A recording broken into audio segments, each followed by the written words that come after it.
Every Halloween, the small town of Hollow Creek was alive with spooky decorations, but none more unsettling than the jack-o'-lantern that appeared each year on the porch of the abandoned Mercer house.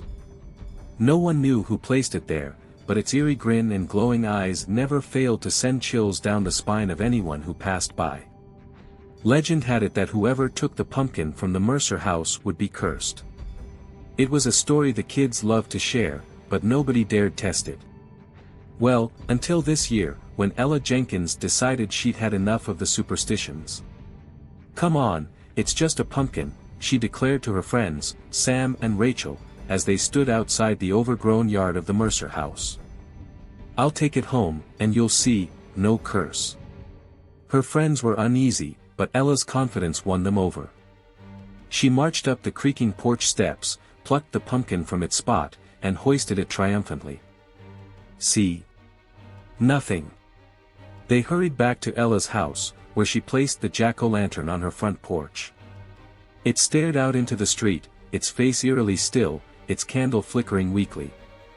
Later that night, Ella was woken by a strange sound, a soft, persistent scraping, like something dragging across wood. Groggy, she sat up in bed, listening intently. The sound seemed to come from outside her window. She slipped out of bed and tiptoed to the window, pulling back the curtain just enough to peek outside. Her heart stopped. The jack-o'-lantern, the same one she had placed on her porch hours earlier, was no longer there. Instead, it was sitting directly beneath her window, its carved grin wider than before, its eyes flickering with an unnatural glow. Ella staggered back, her pulse racing. "No way," she whispered to herself. "It has to be a joke." She grabbed her phone and dialed Sam's number, but before it could ring, the scratching started again, this time louder, inside the house. A cold chill crept down her spine as she heard footsteps in the hallway, slow and deliberate, moving toward her room. She locked the door and backed away, her heart hammering in her chest. For a moment, everything was quiet again. Then, a low, raspy voice whispered from the other side of the door.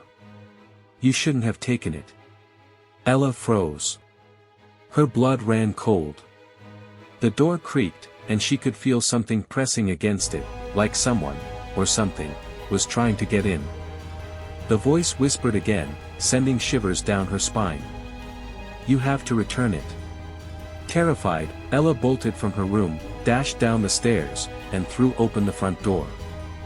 The jack-o'-lantern was sitting there, right in the middle of the porch, waiting for her. Its face seemed to leer at her, its eyes glowing brighter than ever. Without thinking, she grabbed the pumpkin and ran. She didn't stop until she reached the Mercer house. She placed the jack-o'-lantern back on the porch and turned to leave, her breath ragged, her legs shaking. But before she could take a step, she heard the voice again, right behind her. "You should never have touched it." Ella turned, but there was nothing there. The jack-o'-lantern's face flickered in the darkness, its grin mocking her. She ran all the way home, too terrified to look back. The next morning, when her friends asked about the pumpkin, Ella only shook her head. She never spoke of what happened that night, but every Halloween after, she made sure to avoid the Mercer house. The jack-o'-lantern was left alone, forever.